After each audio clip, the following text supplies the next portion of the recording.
قریب سرا زبان تالو سے مل کر را ادا ہوتی ہے.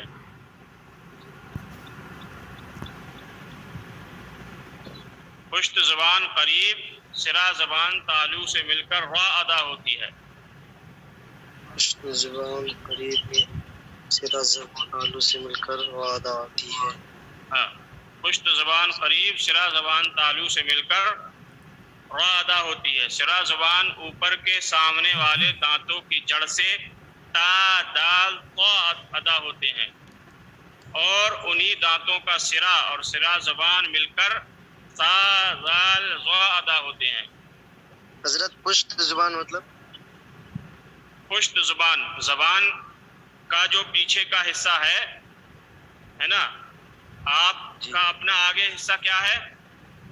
جیسے ہاتھ کی ہتھیلی ہے، یہ سمجھ لیجئے، ہے نا، ہاتھ کی ہتھیلی ہے، وہ جب سیدھا اس کو کریں گے، جدھر سے کوئی چیز پکڑتے ہیں اس کو کیا بولیں گے؟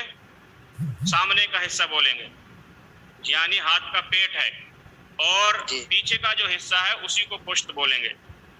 پیٹھ، پیٹھ جس کو بولتے ہیں اس کو پشت.